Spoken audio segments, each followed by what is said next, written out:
Bismillahirrahmanirrahim. Assalamualaikum warahmatullahi wabarakatuh. Innal hamdalillah assalatu wassalamu ala Rasulillah wa ala alihi wa sahbihi wa mawala la haula wala quwata illa billah. Allahumma shalli ala Muhammad wa ali Muhammad. Pemirsa Seribu TV yang dirahmati Allah Subhanahu wa taala, jumpa lagi kali ini bersama kami membahas berbagi cerita dan pengalaman tentang pelaksanaan ibadah haji. Pemirsa TV sekalian dirahmati Allah,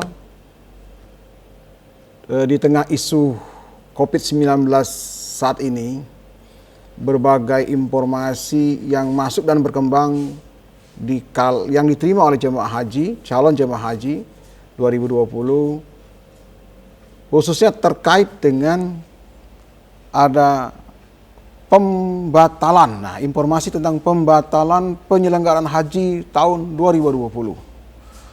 Pagi ini saya juga mendapat broadcast pesan itu langsung dari Kementerian Saudi Arabia, dan saya konfirmasi ulang dengan teman-teman yang ada di Saudi, khususnya di Masjidil Haram, yang biasa menerjemahkan setiap khutbah Jumat imam besar di Masjidil Haram. Dan kami serahkan rekaman broadcast itu, ternyata apa? Isinya bahwa sampai detik ini pemerintah kerajaan Saudi Arabia belum ada kebijakan untuk menunda pelaksanaan ibadah haji. Jadi informasi yang berkembang saat ini kita anggap itu hoax. Artinya begini Mas Erwin, jangan ada di antara kita semua atau di antara calon jemaah haji yang menunda untuk melakukan pelunasan biaya penyelenggaraan ibadah haji. Silakan lunasi, apalagi sekarang ini Kementerian Agama sudah memperpanjang jadwal pelunasan ongkos haji itu. Jadi jangan tunggu-tunggu waktu, kalau toh memang ada rezeki silakan lunasi.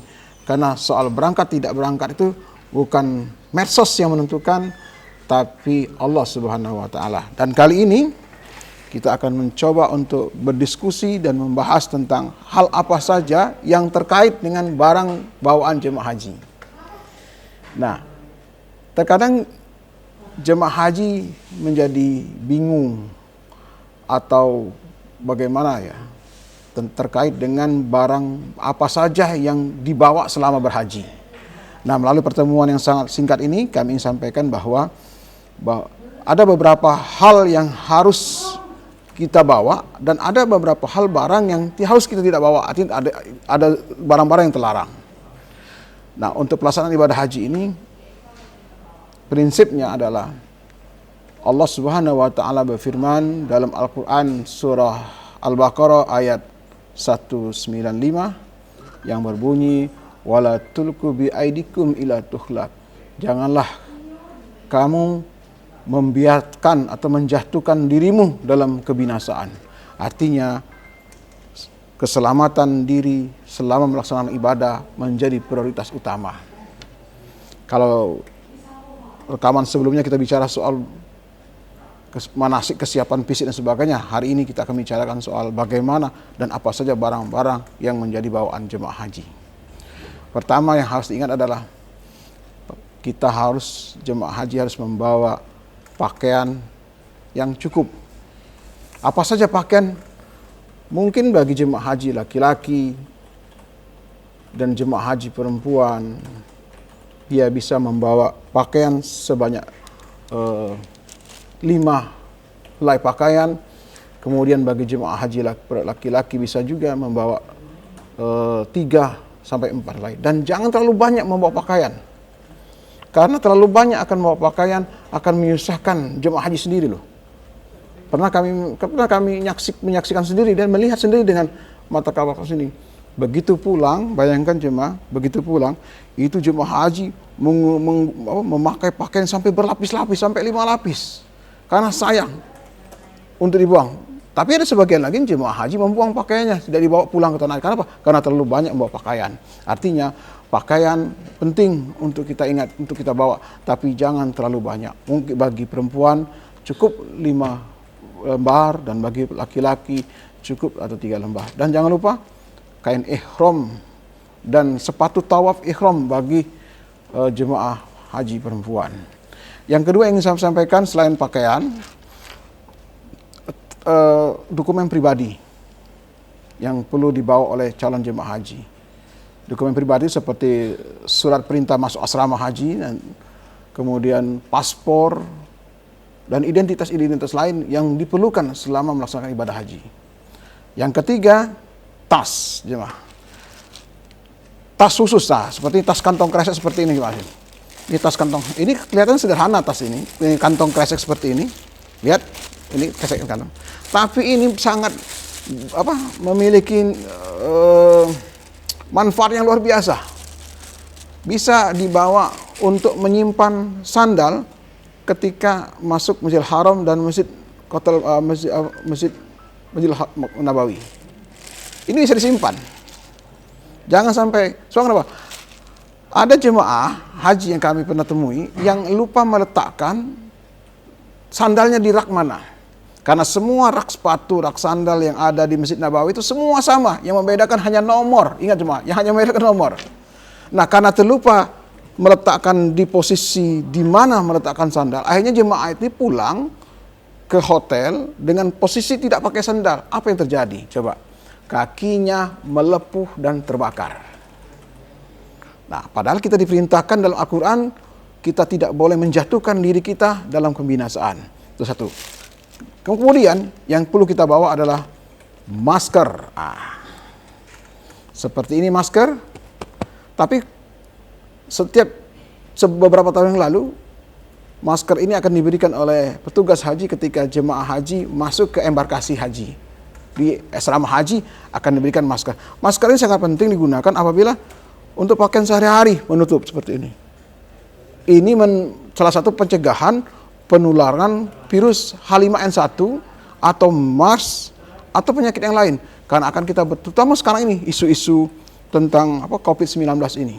Jadi perlu menggunakan masker. Karena kita akan kontak langsung dengan ribuan jemaah haji yang berasal dari seluruh dunia. Dan dikhawatirkan akan terjadi penularan dan sebagainya. Hal lain yang perlu dibawa adalah apa ini? Ini colokan atau steker. Ya, steker atau colokan listrik steker. Steker lah bahasa kita itu colokan. Nah, yang perlu diingat jemaah haji, kita harus membawa steker kaki 3 seperti ini. Seperti ini, lihat nih, saya kasih contoh. Nih, lihat.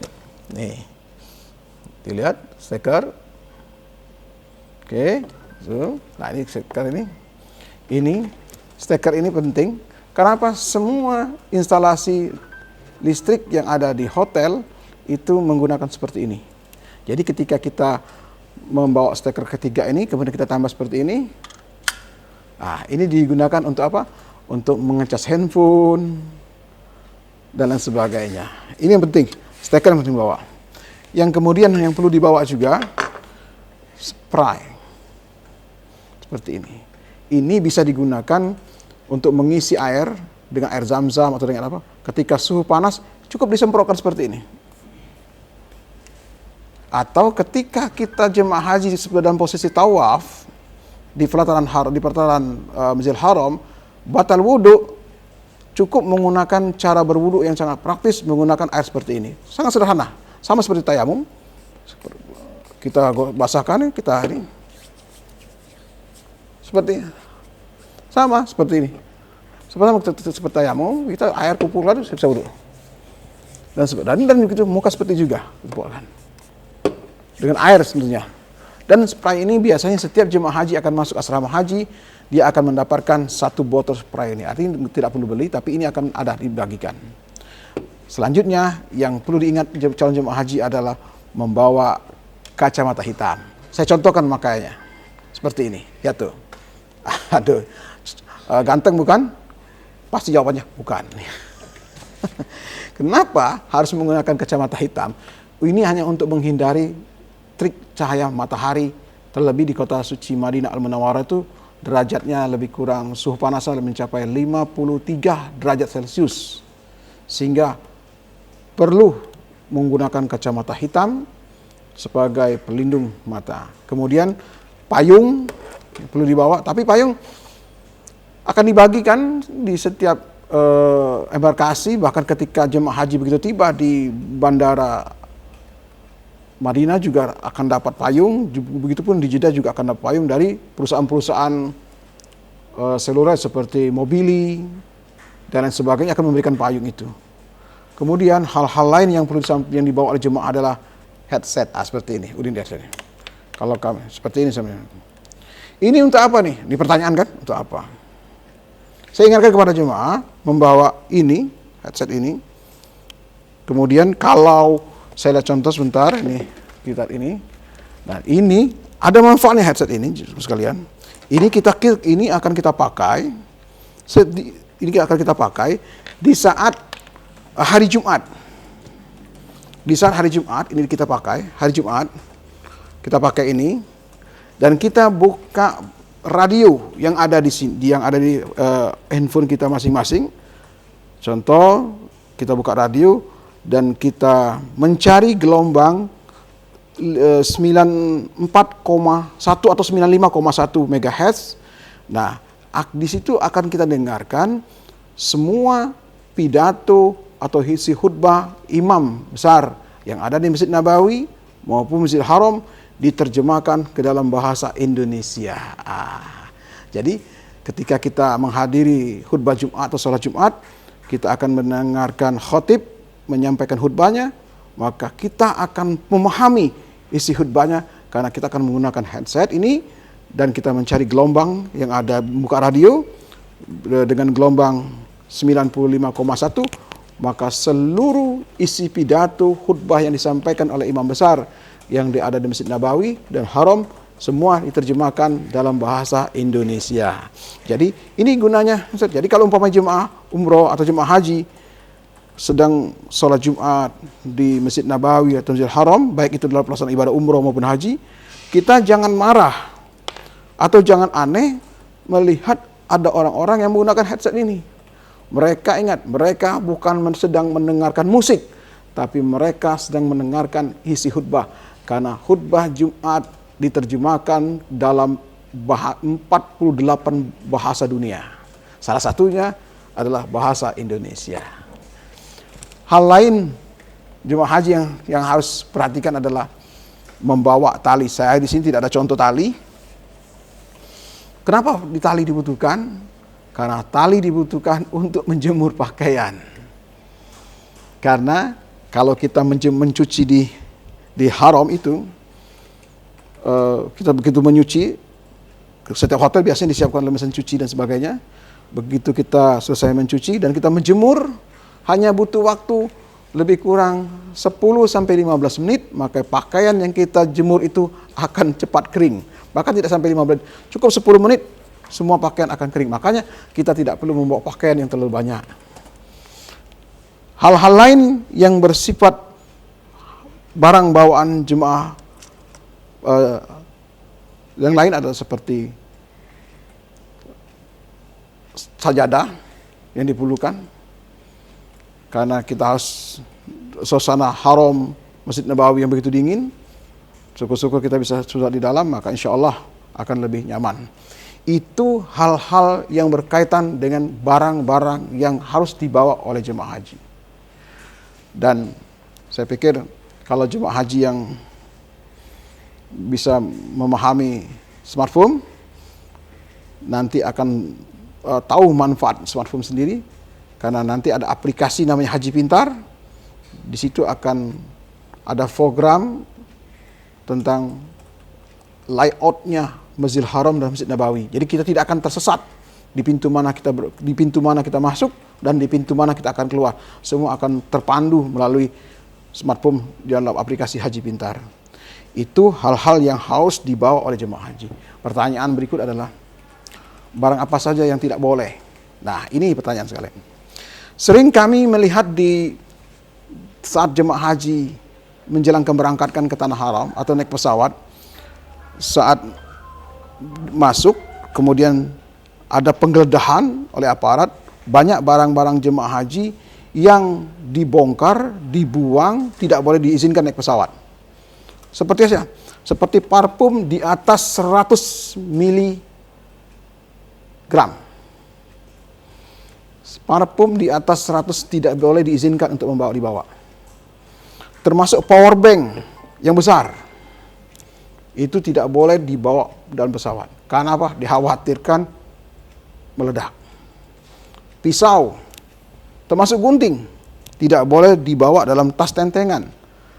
Kalaupun kita mau gunting dan sebagainya, bawalah atau simpanlah gunting itu di koper besar. Karena setiap jemaah haji akan mendapatkan 3 tas. Pertama koper besar, yang kedua tas kecil, dan yang ketiga tas paspor. Nah, jadi inilah yang perlu diperhatikan oleh jemaah haji. Selanjutnya yang perlu diingatkan lagi adalah makanan. Kalaupun ada di antara kita jemaah yang membawa makanan, bawalah makanan itu disimpan di dalam tas besar. Jangan di tas tentengan, karena ketika akan memasuki pesawat, semua akan dibongkar dan akan dibuang. Hal-hal lain yang menjadi perhatian, ini yang terkadang dilupakan oleh calon jemaah haji, sehingga banyak barang-barang yang terbuang, disita di asrama haji. Jadi melalui tayangan ini, sedikit berbagai informasi, mudah-mudahan jemaah haji paham dan mencatatnya, sehingga ketika masuk asrama haji, semua akan berjalan lancar, termasuk air minum tidak diperkenankan masuk dalam tas kecil maupun koper besar, karena itu akan mengganggu jemaah. Mungkin ini yang kami sampaikan, hal-hal yang terkait tentang barang apa saja yang akan dibawa oleh calon jemaah haji. Nanti kita akan kupas lagi pada sesi berikutnya tentang informasi-informasi haji yang lain. Sekian, Assalamualaikum warahmatullahi wabarakatuh.